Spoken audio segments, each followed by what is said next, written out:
안녕하십니까. 식사들 잘 하셨는지요? 그, 오후 시간, 제 3교시를 시작하겠습니다.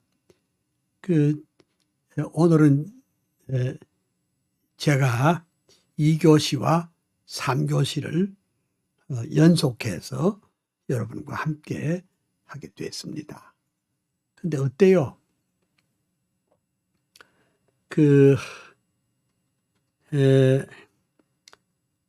제가 오전에 제 책 소개를 이렇게 해드렸거든요. 그리고 이제 서평도 말씀드렸습니다. 그래서 오늘 이게 여기 와서 보니까 이번에 새로 등록하신 분들도 상당되네요. 그리고 지난번에 또 들었던 분들도 있었겠지만은 조금 같이 전에 들었던 분은 한 번 더 복습하는 것이 되고 또 새로 등록하신 분들은 또 새로 공부하는 그런 것이 되겠습니다. 오전에 제가 여러 책들을 그러니까 주교제는 개혁교회의 꿈, 그 다음에 참고서는 여러 가지를 말씀드렸는데 내가 다시 한번 강조하는 것은 이번에 새로 등록하신 분 가운데 그 목사가 왜 욕을 해? 라는 그 칼럼집을 꼭 그렇게 읽었으면 참 좋겠습니다. 왜냐하면은 이거는 뭐 정광훈 목사님과 좀 관련된 겁니다. 모든 사람들이 비판할 적에 저는 정광훈 목사님을 좀 두둔하고 그래 격려하고 또 위로하는 그런 것을 제가 썼습니다. 여긴 뭐 오늘의 그 정치 현황에 대해서 상당히 날카롭게 비판도 하지만은 또 동시에 우리 한국교회의 부족한 부분, 한국교회의 개혁될 부분, 거기에 대해서 솔직하게 가감 없이 제가 얘기를 했습니다. 황우여 박사, 전 교육부 장관 겸 부총리 하시던 이분이 그 목사가 왜 욕을 해? 라는 책에 추천을 하면서 이렇게 말씀했네요. 정 박사님의 글은 항상 카이퍼의 칼빈주의 세계관으로 세계와 국가와 역사와 교회를 보는 탁월한 눈을 가졌다. 그는 이 칼럼에서 우리 시대의 갈 길을 제시하고 있다. 이렇게 평을 했네요. 그래서 이건 뭐 읽기가 참 쉽고 재미있습니다. 내가 쓰고도 좀 재미가 있습니다. 그래서 우리 시대의 교회와 또 민족과 또 그 세상을 그리고 교회에 가는 길을 이렇게 방향을 제시했습니다. 그 다음에 이제 그 이상규 박사님 고신대학의 그 명예교수인데, 그는 하나 더 넘기세요. 그 이상규 박사님의 그 추천은 이렇습니다. 정성구 박사의 그 칼럼을 읽으면서 나는 그가 역사와 현실을 헤아리는 깊은 식견을 가졌음을 알게 되었다. 한국 교회와 사회 그리고 정치 현실에 대한 그의 의로운 외침은 후일의 이정표가 될 것이다. 그의 정론은 이 시대를 향한 선지자적 선포이다. 이렇게 했으니까 여러분 꼭 읽으시길 바랍니다. 그 다음에 이제 그 문창극 박사, 그 문창극 박사는 뭐 여러분들이 아시다시피 전 중앙일보 대기자 또 편집국장을 하시던 분으로서 이전에 국무총리 지명자였습니다. 그래서 이분이 이제 이 목사가 왜 욕을 해 하는 그 책에 그 후원을 이렇게 했습니다. 정성구 박사의 칼럼은 참소리를 목말라 하는 한국 크리스찬을 향해 외치는 광야의 소리다. 아무도 진실을 말하려지 않는 이 시절에 칼빈주의 신학자요 교계 어른으로서 용기 있는 그의 외침은 한국 교회를 깨우게 될 것이다. 이렇게 말했거든요. 너무 고맙고 감사한 일입니다.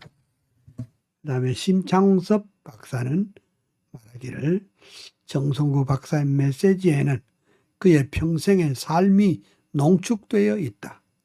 이 칼럼은 혼탁한 이 시대에 갈등과 아픔을 치유할 강력한 물맷돌이 될 것이다. 그렇게 말을 했습니다. 그 다음에 이제 김영한 박사, 숭실대학교의 명예교수이자 또 기독교 학술원 원장인 김영한 박사는 말하기를 총신대 총장을 지낸 저자는 개혁신학의 관점에서 법치주의를 이탈하고 전체주의로 나가려는 한국 사회와 이에 영합하는 한국 교회를 비판하고 카이퍼의 영역 주권 사상으로 칼빈주의적 세계관과 통합을 지지한다. 뭐 이런 얘기를 했습니다.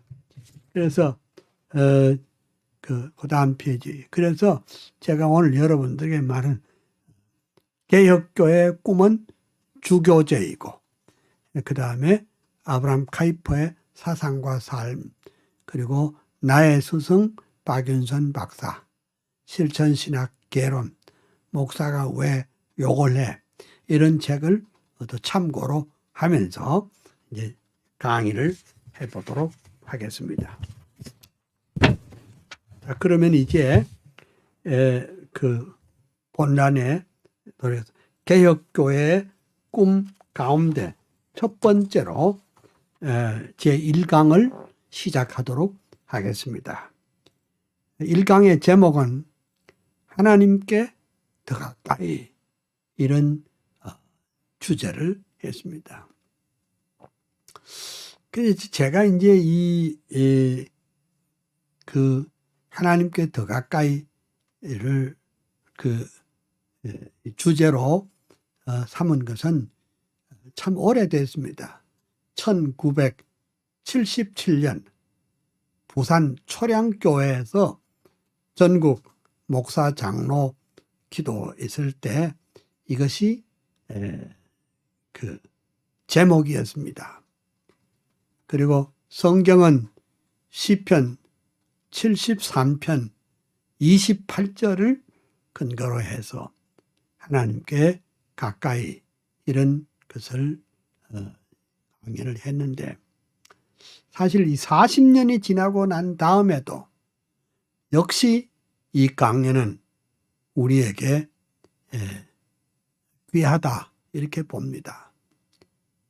우리 인생은 하나님께 멀어지면 그것은 저주가 되고, 하나님께 더 가까이 가면 그게 축복이 되지 않겠습니까? 제가 이 제목을 선택한 이유가 있습니다. 지금부터 50년 전에 저는 그 화란 유학을 떠났습니다. 근데 그때 제가 그 50년 전에 처자식을 남의 집 문간방에 그 두고 정말로 정처 없이 내가 칼빈주의 사상을 연구하겠다는 그런 일념으로 제가 박차고 유럽으로 날아갔습니다. 내가 가기 전에 총신대에서 강사로 가르치기도 했고, 또 아울러서 한국 외국어대학교에 화란어과 교수로서 있었습니다. 그런데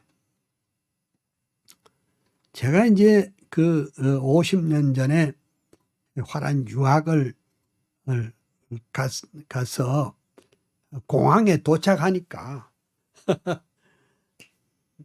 내 말 알아듣는 사람 아무도 없고, 그 사람들이 하는 말 제가 아무것도 알아들을 수가 없었습니다. 그리고 완전히 바보 같은 사람이었죠. 그래 이제 유학을 갈 때도 제가 돈이 없어서 홀트 양자회 에스코트로 취직을 해가지고 단돈 95,000원짜리 돌아올 수 없는 티켓을 사가지고 그래 이제 비행기를 타고 이렇게 갔습니다. 근데 그때 당시에는 영어도 모르고 화란어도 모르고, 그러니까 완전히 이제 바보 같이 됐습니다. 그리고 또 나는 그때 유학기를 11월 달에 갔습니다. 참 유학을 가려면은 봄에 가야지 11월 달에 가는 것은 참 안 됐습니다. 도착하니까 암스테르담의 거리가 프라타나스인가? 큰 악엽이 막 이렇게 떨어지고 바람이 불고 정말 고독하고 쓸쓸하기 그지없었습니다. 저는 우리 사모와 그리고 아이들 둘을 남의 집 문간방에 넣어놓고 그렇게 이제 떠나왔습니다. 그러니까 공부가 될 리가 없었습니다. 공부가 안 되니 어떤 때는 전철을 타고 막 시간을 보내고 이랬습니다. 학교에 가도 공부도 안 되고 뭔 소린가 알아먹을 수도 없고 완전히 말하자면 깊은 절망에 빠져 있었습니다. 그때 저는 이런 생각을 했습니다. 자, 그러면 돌아갈 수도 없고 또 앞길도 그렇게 보장된 것도 아니고 그냥 그때 당시에 오리엔테이션 스튜던트라고 동양 학생에게 딱 하나 주는 그 티켓을 입학 허가서를 받아가지고 왔는데 참 기가 막혔습니다. 그런 중에 저는 생각을 했습니다. 내가 화란에 온 이상 화란의 위대한 칼빈주의 철학자인 헤르만 도에베르드 박사님을 꼭 한번 만나야 되겠다, 이런 생각을 했습니다. 그래서 참 공중전화에다가 다이얼을 돌려서 헤르만 도에베르드 박사님을 전화번호부에서 이름을 찾아가지고 제가 돌려가지고 이렇게 말했습니다. 그때 영어 반, 화란어 반 그냥 손짓 발짓 해가지고 제가 이렇게 물었습니다. 나는 한국에서 온 목사이고 지금 프라이어 유니버시티에서 공부하고 있는데 선생님을 꼭 한번 만나고 싶습니다. 이렇게 말씀드렸거든요. 그러니까 기꺼이 오라고. 그렇게 해서 제가 헤르만 도에베르드 박사님을 찾아갔는데 그때 헤르만 도에베르드 박사님은 지금 내 나이입니다. 지금 제 나이가 82세가 이제 설 쉬면 82세가 되는데 내 나이였습니다. 그때 또 내 나이는 어땠느냐? 그때 내 나이가 30대 중반이 그러니까 30살 조금 넘었습니다. 그래서 제가 여쭤봤습니다. 선생님이 말하는 칼빈주의 철학의 핵심은 무엇입니까? 이렇게 물었습니다. 그랬더니 헤르만 도에베르드 박사는 씩 웃으면서 하시는 말씀이 철학은 뭔 놈의 철학 이렇게 말씀하시면서 글쎄 내가 알고 있는 것은 하나는 일소이다. 그게 뭐냐 하면 시편 119편 105절 주의 말씀은 내 발의 등이요 내 길의 빛이니라고 하는 그 말씀을 알키미디안 포인트를 해가지고 신학, 철학, 정치, 경제, 사회, 문화, 예술, 역사 모든 영역에 하나님의 말씀이 기초가 되었습니다. 정말 제가 이 말씀을 들은 다음에 제가 정말 무릎을 쳤습니다. 바로 그거구나. 하나님의 말씀이 우리의 신앙과 생활의 기초는 말할 것도 없고 우리의 삶의 모든 영역에 모든 학문에 모든 문화에 모든 예술에 모든 것을 이해하는 설명하는 하나님의 말씀이 기초가 된다는 것을 깨닫게 됐습니다. 그 후로 저는 정신을 차리고 이제 제대로 한번 공부를 해야 되겠다.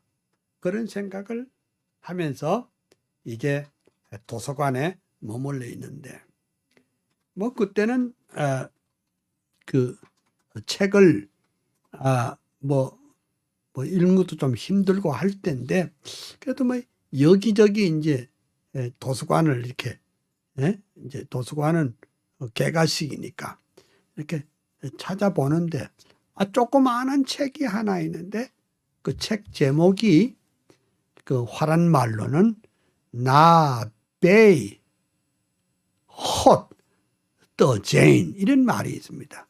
영어로 하면 near unto God 이런 뜻입니다. 하나님께 가까이 이런 뜻입니다. 그 뭐 잘 모르지만은 그 밑에 그 뜻을 보니까 시편 73편 28절 하나님께 가까이 함이 내게 복이라. 저는 그 말씀이 내 마음 가운데 불꽃처럼 다가왔습니다.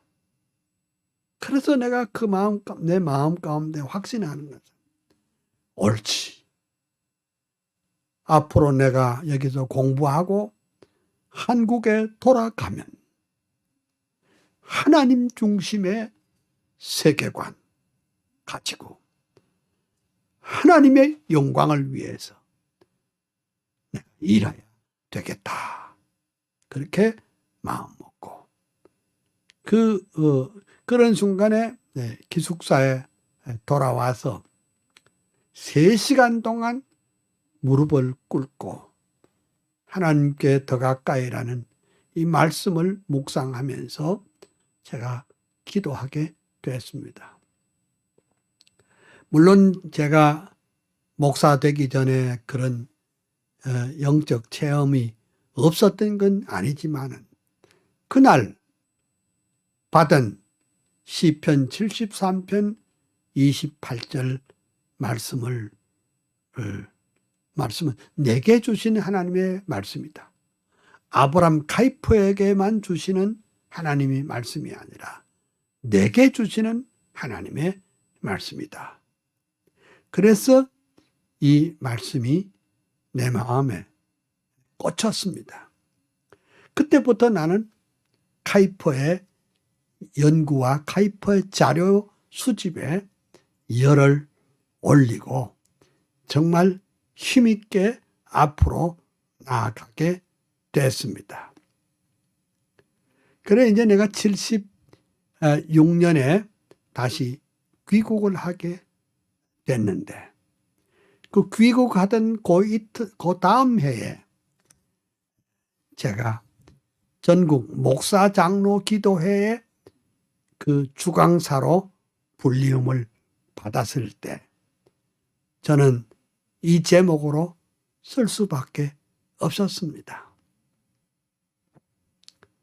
그래 이제 왜 그러면 그때 제 나이가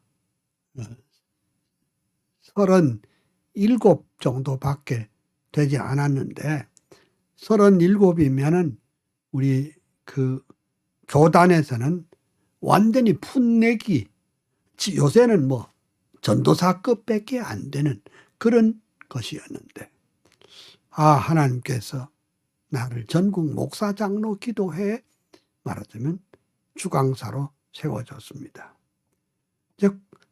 그러니까 그것이 1977년 3월 달에 무슨 일이 있었는가 하니까 우리 총신대학교 안에 대학부와 신대원 연합 부흥회를 제가 인도하게 됐습니다.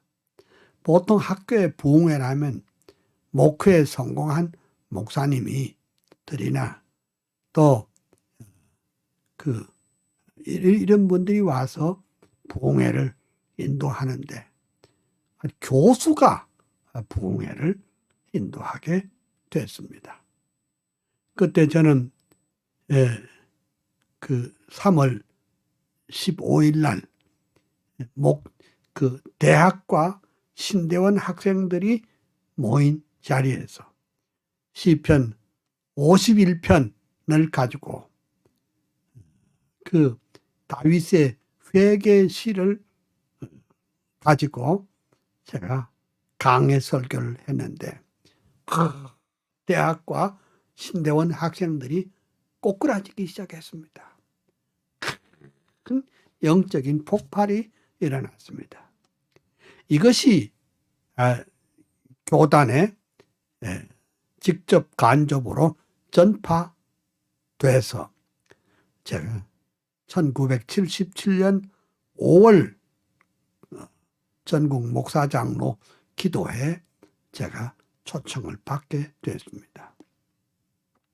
그래서 하나님께 더 가까이 가는 이 제목을 가지고 제가 준비를 했습니다. 여러분이 이제 책을 읽으면은 그대로 그때 제가 말한 그대로 나와 있습니다. 여러분 보시길 바라고. 근데 그날 저는 여러분들이 아다시피 그때 당시에 목사 된 지 한 10년밖에 안 됐고 또 제가 이제 체구가 작잖아요. 키도 조그만 하고.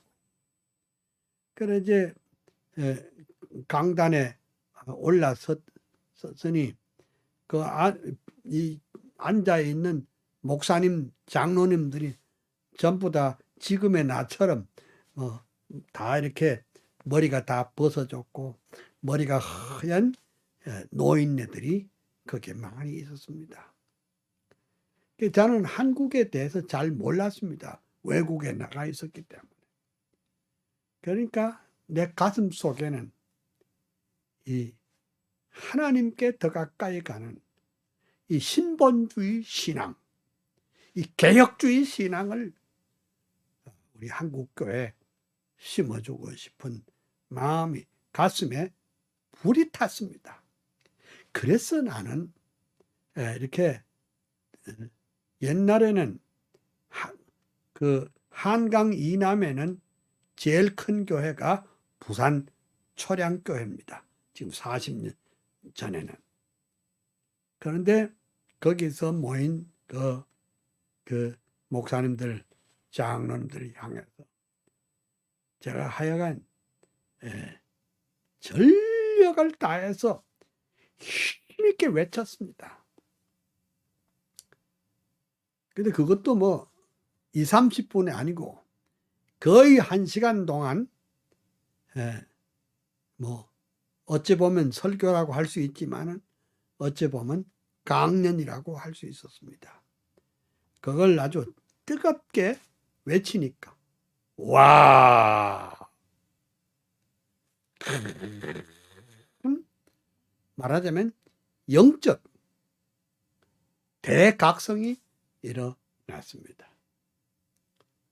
그래서 여기저기 흐느끼고 가슴을 치고 통곡하고 그리고 하나님 앞에 더 가까이 가지 못하고 하나님으로부터 멀어져간 우리들 자신의 모습, 하나님으로부터 멀어져간 한국교회를 통회하고 자복하는 일이 있었습니다. 그때까지 뭐 전국 목사 장로 기도회가 있기는 있었지만은 이렇게 강력한 일이 일어날 줄 몰랐습니다. 말하자면 뒤집어진 것이죠. 에? 막 폭탄이 떨어진 것처럼. 그래서 이제 저는 사람은 좀 부족하고 미련하고 연약하지만은 또 하나님께서 제게 또 천부적인 그런 그 말씀을 전하는 천부적인 그런 지혜를 주시고 또 이 음성이 보통 사람의 2배에 가까운 그런 말하자면 폭발력이 있는 그런 은사를 주셔서 좌간 제가 마음껏 이 메시지를 하고 교회의 큰 변화와 부흥의 불길이 일어났었습니다. 그 이제 그걸 마치고 나니까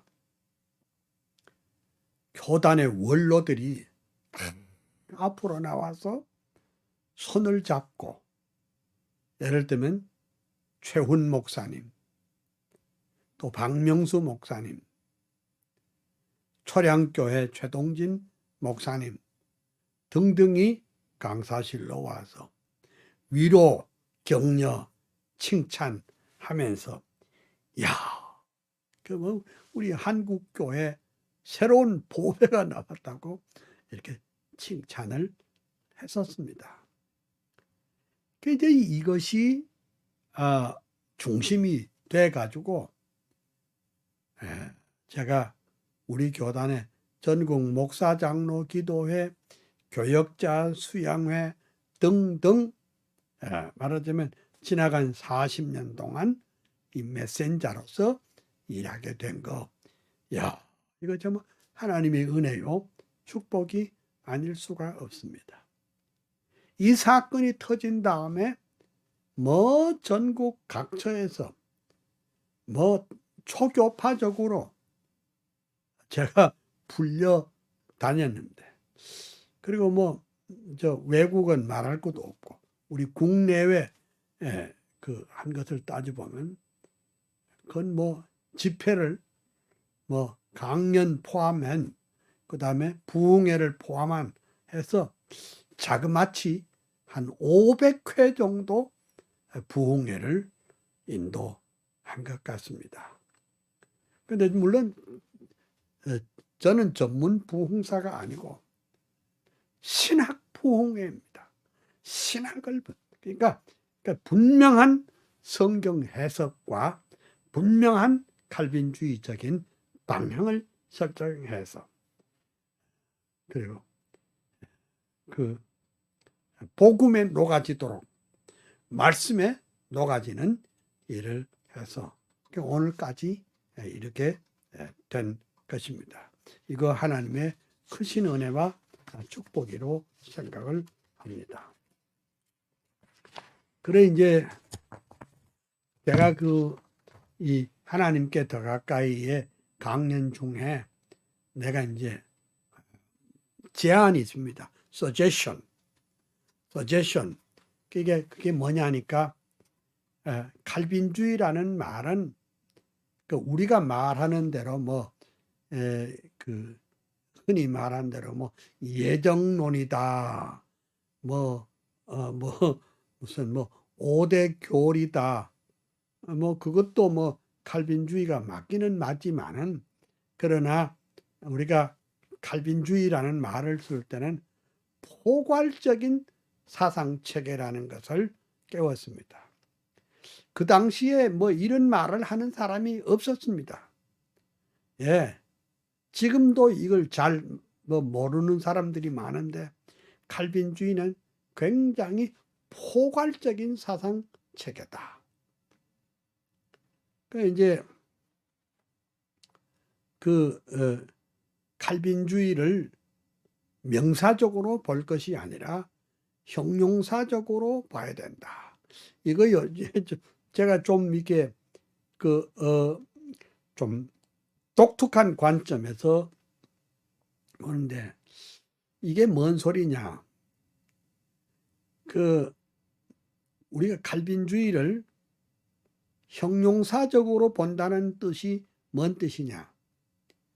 칼빈주의를 형용사적으로 본다는 것은 가령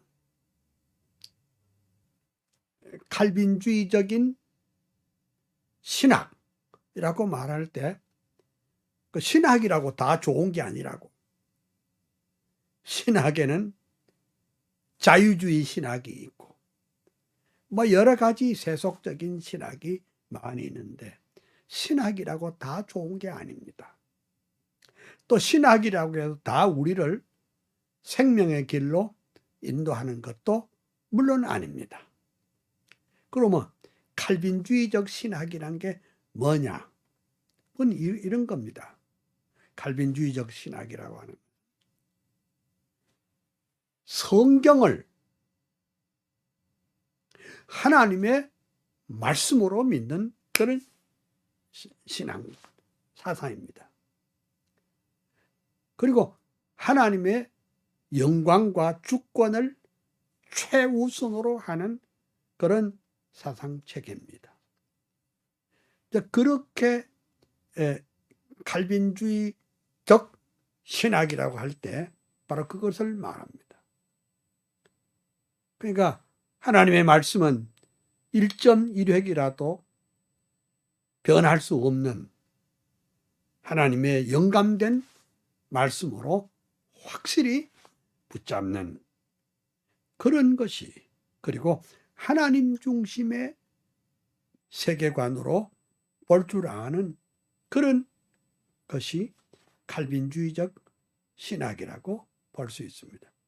또 칼빈주의를 형용사적으로 보면 신학뿐만 아니라 칼빈주의적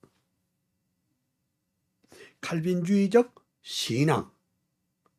그러니까 어떤 사람은 무엇인지 꽉꽉 믿으면 된다 그러는데, 그건 좀 아니라고 봐요. 참 성경을 하나님의 말씀으로 믿고 성경만이 신학과 신앙과 삶의 표준으로 스탠다드로 믿는 그런 신앙이 칼빈주의적 신앙이라고 할 수 있습니다. 그 다음에 칼빈주의적 문화라는 것도 있을 수 있겠습니다. 그럼 칼빈주의적 문화가 뭐냐? 이 세상은 많은 문화도 있고 문화운동도 있고 또 많은 그 사상들이 있습니다. 가령 문화라고 하지만은 퇴폐적인 문화, 세속적인 문화, 인본주의적 문화 이해가 있는데 그 내가 말하는 칼빈주의라고 하는 것은 칼빈주의적인 문화를 건설해야 되겠다. 이 땅에 있는 모든 문화는 결국은 하나님 중심의 문화로 바꿔야 되겠다. 이런 게 바랍니다. 그 다음에 칼빈주의적 역사 이해입니다. 여기 형용사로 보는 것이죠. 이 세상은 무슨 불교가 말하는 그 윤회적인 그런 역사가 아니고 또 이 세상은 이 역사는 역사의 배후에 하나님이 계시고 그 역사는 알파와 오메가 알파에서 시작해서 오메가로 가는 그런 이 역사를 누가 그 주권을 잡고 있느냐? 하나님이 주권을 잡고 있다. 이런 이제 칼빈주의를 형용사적으로 이해를 해야지 명사적으로 하면 안 된다. 그 다음에 이제 칼빈주의적 정치라는 게 또 있습니다. 오늘 우리 타락한 정치는 인간의 수단 방법을 가리지 않고 권모술수를 가지고 정치를 해 나가는데 칼빈주의적인 정치는 그것은 하나님의 영광을 위한 정치가 돼야 된다. 말하자면 이런 얘기들을 쭉 제가 먼저 말했습니다. 그리고 로마서 11장 36절 만물이 주에게서 나오고 주로 말미암고 주에게로 돌아갑니다. 영광이 그에게 세세 있으리로다. 아멘. 이것이 바로 칼빈주의 사상의 핵심인데 그 칼빈주의 사상의 핵심이 뭐냐? 바로 하나님 중심의 사상입니다. 이 세상에는 여러 가지 사상 체계가 있습니다. 인본주의 사상 체계가 있는데요. 인본주의 사상 체계는 로마서 11장 36절을 하나님을 빼버리고 그 사람으로 대입합니다. 만물이 사람에게서 나와서 사람으로 말미암고 사람에게로 돌아갑니다. 영광이 사람에게 세세 있을지로다 하는 그 20세기의 인본주의 사상, 그 인본주의 사상은 곧 인본주의 사상이라고 하는 것이 그것이 사람이 역사의 중심이고 그 사람이 모든 것을 사람이 할 수 있다는 그런 사상을 의미합니다. 또 어떤 이는 로마서 11장 36절을 가지고 이렇게 해버립니다. 만물이 물질에서 나와서 물질로 말미암고 물질로 돌아갑니다. 영광이 물질에게 세세 이수리로다. 요것을 우리는 유물주의 사상이라고 합니다. 유물주의 세계관입니다. 그러니까 그 인본주의 세계관도 종교입니다. 유물주의 세계관도 하나의 종교입니다. 근데 지금 우리는 칼빈주의적 세계관이 뭐냐? 칼빈주의의 사상의 핵심은 하나님 중심의 사상입니다. 하나님은 창조주이시고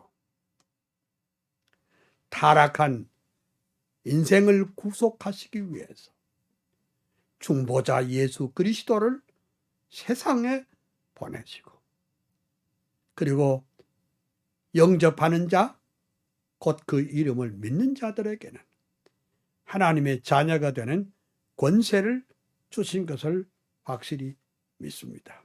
그러니까 구속받은 성도는 어떻게 살아야 되노? 그건 딴 게 아니라 바로 이 땅에 살면서 바실레이아 투데우, 이 땅에 하나님의 나라 건설의 책임을 우리가 감당해야 할 것입니다. 그리고 또 하나 중요한 것은 이 땅에는 아브라함 카이퍼가 말한 대로 하나님의 주권이 미치지 않는 곳은 한 곳도 없다. 그러니까 지금까지 우리 한국 교회는 기도도 잘하고 성경도 잘 본다고 하지만은, 전도도 잘한다고 하지만은, 하나님의 주권은 이 교회당 울타리 안에서, 교회당 이 첨탑 밑에만 하나님의 주권이 있는 줄 그렇게 알고 그렇게 교육하고 그렇게 살았던 것입니다. 하지만은 우리 칼빈주의적인 세계관은 하나님의 주권은 교회에서도 하나님의 주권이 계시지만 우리의 삶의 모든 영역에 하나님의 주권이 미치지 않은 것이 없습니다.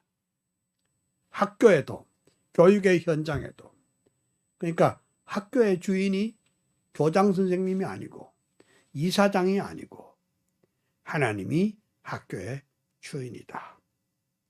또 나라도, 나라의 주인이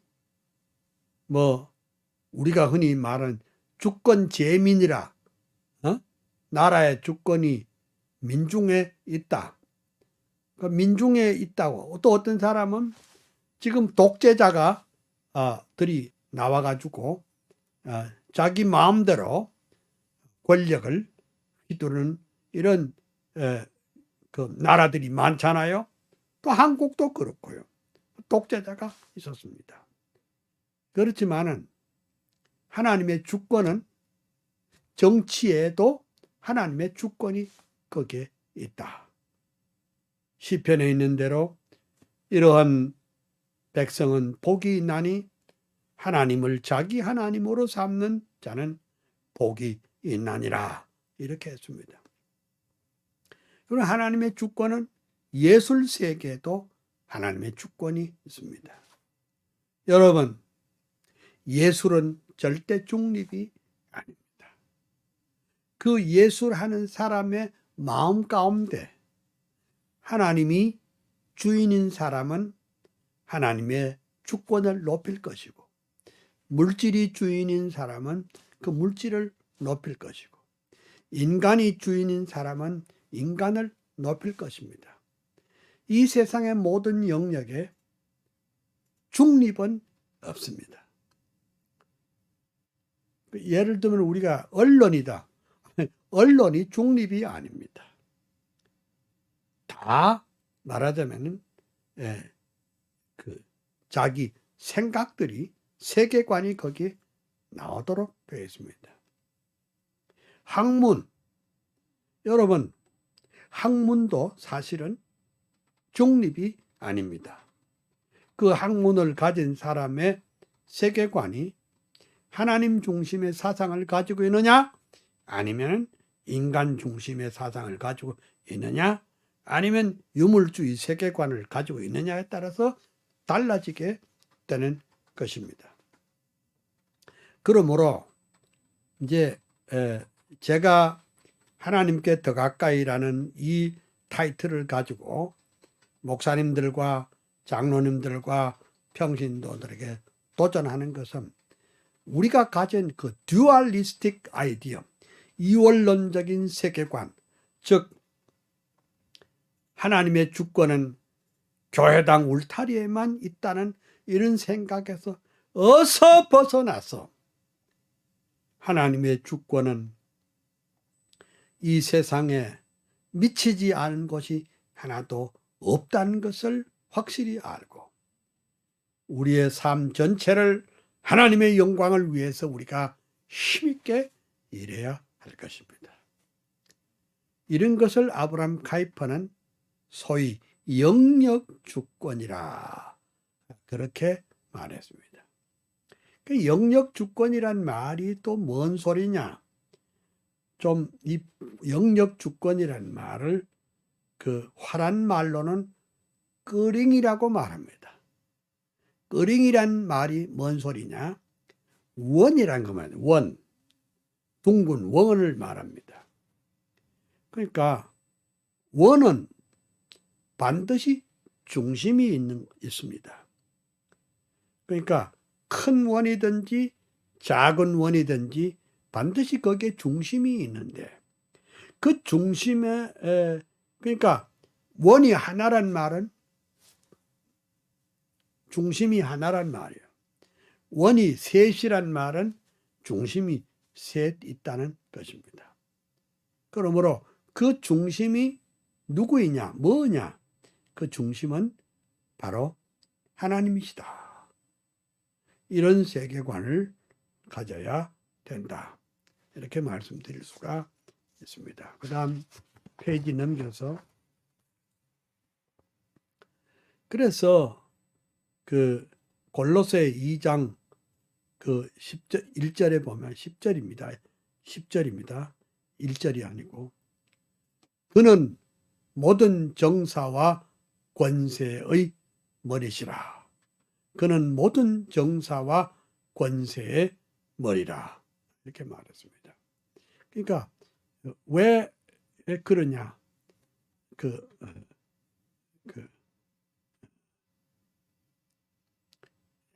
예수 그리스도는 그 모든 정사, 모든 권세의 머리가 되는 것입니다.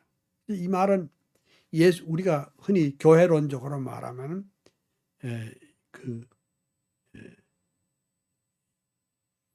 교회 머리는 예수 그리스도요. 또 교회는 그의 몸이고 또 우리는 그의 지체라. 이렇게 그 맞는 말이지만은 또한 예수 그리스도는 그 모든 정사, 모든 권세의 머리가 된다. 예수 그리스도는 정치에도 머리가 되시고 문화에도 머리가 되시고 또 예술에도 머리가 되시고 또 이런 것을 곧 하나님 중심 사상이라고 말할 수가 있습니다. 그러니까 그러면 하나님 중심 사상이란 그게 뭐냐? 하나님 중심 사상이란 것은 코람데오의 삶을 의미합니다. 하나님 앞에서의 삶. 우리가 여호와의 불꽃 같은 눈앞에서 늘 살아가려는 그런 타는 마음을 가져야 된다는 것입니다. 만약 이 코람데오 하나님 앞에서의 삶을 살지 않는다면 우리의 삶이라고 하는 것은 내 멋대로 내 중심대로 살아가는 삶이 될 수밖에 없습니다. 그러므로 우리가 이제 그냥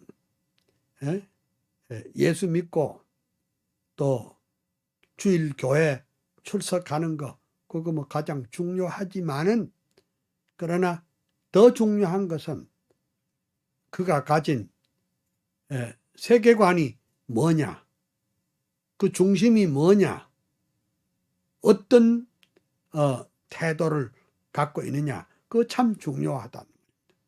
그래서 제가 골로새 2장 10절 그는 모든 정사와 권세의 머리라. 만물이 주에게서 나와서 주로 말미암고 주에게로 돌아갑니다. 영광이 그에게 세세에 이소리로다. 그러니까 우리의 삶의 근본적인 목적이 뭐냐?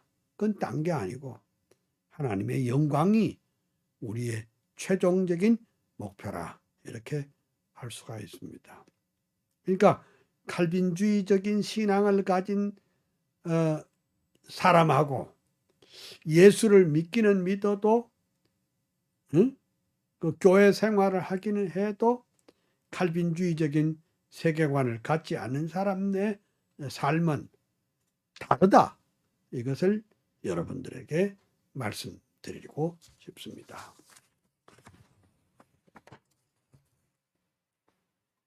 그 다음에 여러분들이 제가 지금 강의하는 이 내용은 이 개혁교회 꿈 가운데 그 제2장에 나온 그 내용을 제가 이게 좀 간추려서 말하는 것이다 하는 것을 알고 여러분 그냥 쭉쭉 읽으시면 되겠습니다. 또한 칼빈주의는 성경관이 핵심이다. 예. 그러니까 성경관이 잘못된 사람은 이건 예수 옳게 믿을 수가 없습니다. 예. 진정한 그리스도인은 성경관을 바로 가져야 됩니다. 그러니까 우리의 성경관의 핵심은 뭐냐? 솔라 스크립투라입니다. 그럼 오직 성경입니다. 예. 솔라 스크립투라는 우리 종교 개혁자들의 모토이지요. 그러니까 과거의 그 로마 캐토릭에는 솔라 스크립투라가 아니고 말하자면 그 전승, 전통, 그러니까 교황의 칙령, 그것이 성경 위에 올라갔습니다. 마찬가지로 현대인은 이성과 자기중심적인 생각, 자기중심적인 그런 인본주의적인 생각을 가지고 성경을 제외하고 요즘 우리 한국 교회 안에는 이상한 운동이 많이 있습니다. 그 이상한 운동이란 뭐냐? 소위 번영주의 세계관입니다. 수단 방법을 가리지 않고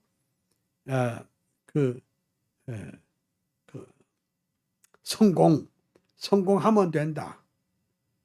성공이 바로 신앙이고 성공이 바로 예수 믿는 거다. 그러니까 이런 생각은 옳지 않습니다. 예.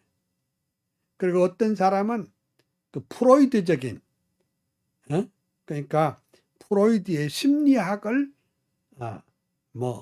아주 귀히 여기는 그런 사람들이 많이 있습니다. 그래서 그 사람들의 생각은 그 성경보다도 인간의 경험 그리고 심리학적인 그런 접근, 예를 들면 그 positive thinking, 적극적인 세계관, 이걸 가지면은 내 마음먹기에 따라서 모든 것을 할 수 있다. 이거요 비복음적입니다. 이거요 성경이 아닙니다. 그래서 우리는 우리 한국 교회가 어떤 사람은 말하기를 본질로 돌아가자. 요새 이런 사람들이 많이 있어요. 맞습니다. 본질로 돌아가야지. 본질로 돌아가는 게 뭐지요? 본질로 돌아가는 것은 솔라 스크립트라. 오직 성경입니다. 그러니까 말씀이 가라는 데까지 가고 말씀이 멈추라는 곳에 멈추는, 이게 칼빈주의적인 세계 성경관이다. 이렇게 볼 수가 있습니다. 그래서 칼빈은 말하기를 이래 말했습니다. 참된 신앙은 성경이 가라는 곳까지 가고 성경이 멈추라는 곳에서 멈추는 것이다 하면서 성경의 권위를 인정했습니다. 그러니까 성경의 authority, 성경의 권위를 인정하지 않는 사람은 성도가 아닙니다. 그냥 귀에 걸면 귀걸이, 코에 걸면 코걸이, 이혈령, 비혈령, 녹비에 가로왈자식으로 자기 하고 싶은 대로 이렇게 적절하게 성경을 인용하는 사람은 그건 대단히 잘못된 것이다. 그리고 하나님의 말씀 위에 세워지지 않는 교회는 참된 교회가 아닙니다. 예, 개인의 신앙도 말씀 위에 세워져야 되지만은 또 우리 교회도 교회 증거하는 설교가 말씀 위에 세워져야 하는 것입니다. 그리고 그 말씀은 우리로 하여금 말씀을 따라 살도록 인도합니다.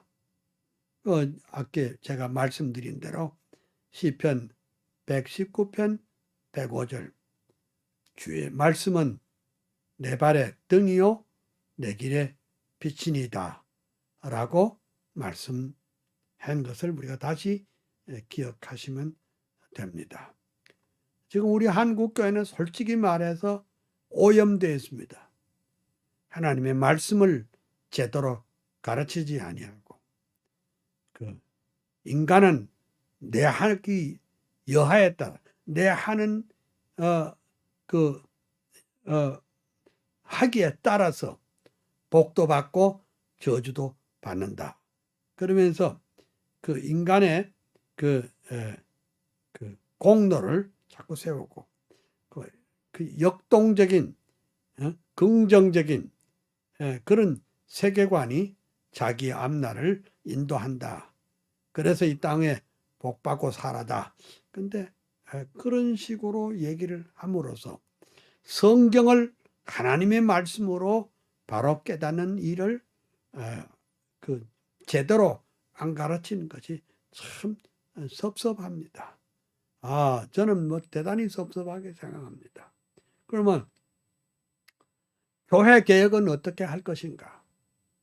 두말할 필요도 없이 성경으로 돌아가야 합니다. 근데 성경으로 돌아간다고 하는 말은 모두 다 쉽게 말하지만은 성경으로 돌아간다는 말은 그 역사적으로 칼빈주의적인 성경관, 칼빈주의적인 세계관을 가져야 성경을 보는 또 눈이 또 띄어진다. 이런 말입니다. 성경을 보는 눈이 감겨진 사람은 설교도 바른 설교를 할 수도 없고 또 믿음도 제대로 된 믿음을 가질 수가 없는데 살아계신 하나님의 말씀, 살아계신 하나님의 말씀은 하나님께서 우리에게 주신 계시의 말씀인데 그 말씀을 힘있게 붙잡아야 우리가 제대로 된 그 신앙생활을 할 수 있다. 그리고 바른 교회를 할 수 있다. 그래서 그럼 우리는 어떻게 하나님께 가까이 갈 수 있는가? 그러니까 하나님께 가까이 하는 것은 하나님을 향한 우리들의 신앙입니다. 현대 문제는 바로 죄의 문제입니다.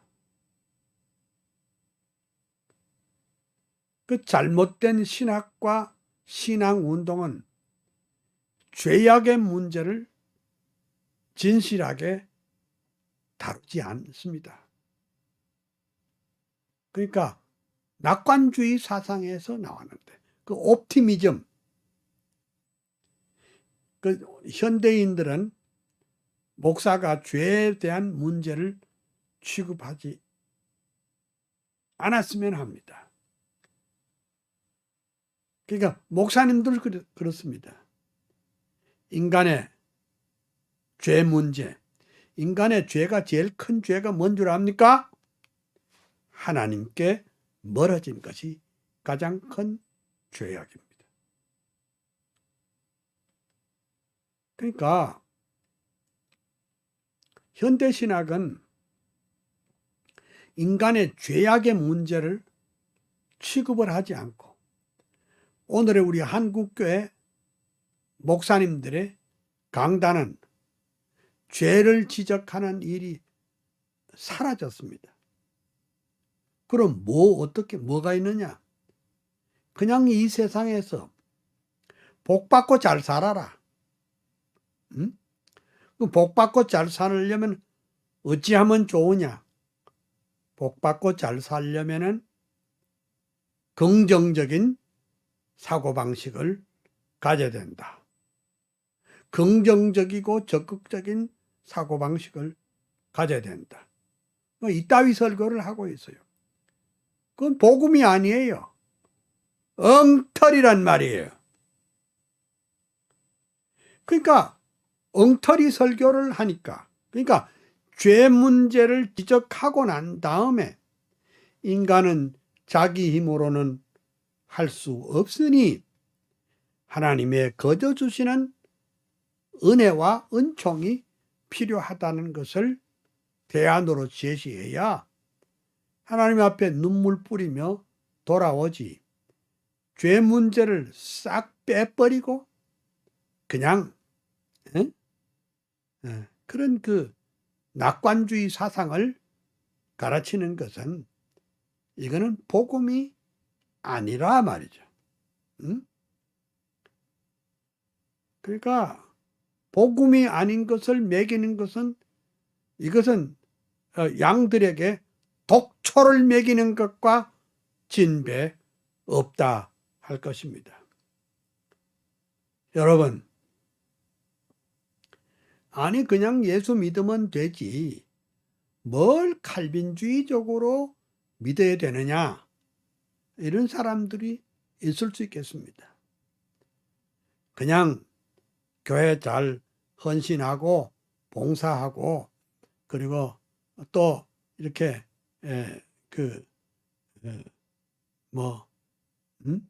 헌금하고 또 목사님께 순종하고 열심히 그냥 낙관주의적으로 그렇게 하면 되잖냐. 근데 그 참 위험하기 짝이 없습니다. 만 이렇게 되면은 중보자 그리스도가 필요 없게 되는 겁니다. 내 학이 따라서 구원이 좌우되고 내 학이 따라서 복이 왔다 갔다 하면은 예수는 필요 없어요. 응? 내가 주도권을 가지고 있는 거나 마찬가지입니다. 그러나 성경은 인생은 허물과 죄로 죽었고 인생은 자기 힘으로는 아무것도 할 수가 없지만 우리를 구속하기 위해서 하나님께서 중보자 주 예수 그리스도를 세상에 성육신하도록 해서 우리를 위해서 십자가에 못 박히시고 그리고 3일 만에 다시 부활하신 이 위대한 하나님의 구원의 액션, 하나님의 위대한 구원의 이 과정, 구속사를 영접하는 자, 그 이름을 믿는 자들에게는 하나님의 자녀가 되는 권세를 주신 이것이 복음입니다. 근데 이 복음을 믿지도 않으면서 하나님 앞에 죄 문제를 해결도 못하면서 그냥 낙관주의가 세상에 우리한테 들어와서, 그게 우리가 좋은 말이죠.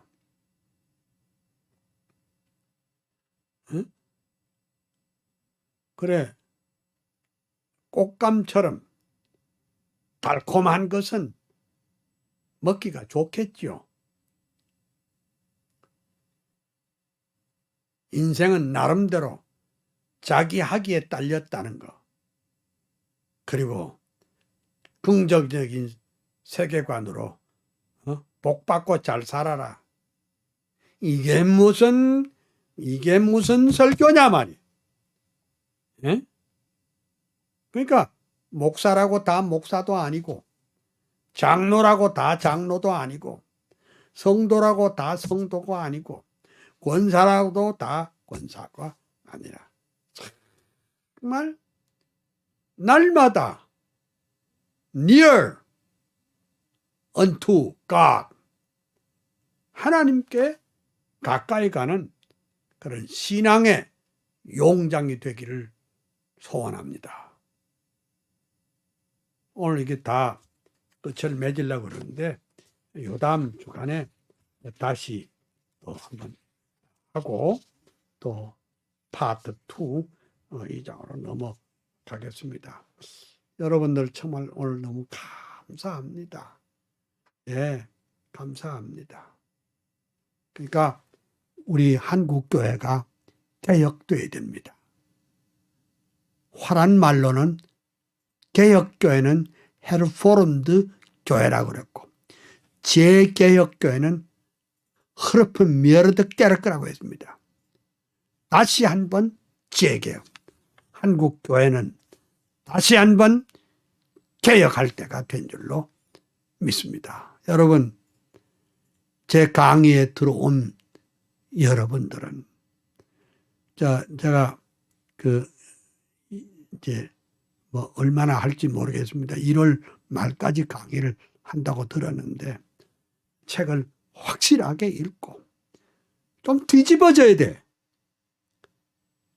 제가 이 강연을 하나님께 더 가까이라는 이 할 때 목사 장로들이 뒤집어져 떼굴떼굴 굴러 큰 충격이 되듯이 여러분에게도 이 강의가 충격이 되고 또 새로운 역사가 있기를 주님의 이름으로 축복하고 또 소원합니다. 기도하겠습니다. 할렐루야. 하나님의 크신 은혜, 축복을 인해서 감사와 찬양과 영광과 존귀를 올립니다. 하나님 아버지, 이 강의에 들어온 사랑하는 우리 청교도 신학원 우리 학생들에게 하나님이 은혜와 복을 쏟아 주시옵시고, 이 강의를 통해서 진리를 바로 깨닫게 하여 주시고, 새 힘을 얻게 해주시고, 능력을 얻게 해주시고, 말 그대로 하나님께 가까이 함이 내게 복이라고 하였사오니, 우리의 삶이 날마다 하나님께 더 가까이 가게 하여 주시옵소서. 정말로 신앙을 하되 칼빈주의적 신앙을 하게 하시고, 또 교회 생활을 하되 칼빈주의적인 교회 생활을 하게 하시고, 전도자가 되되 칼빈주의적 전도자가 되게 하여 주시옵소서. 감사하옵고 예수님 이름으로 기도합니다. 아멘.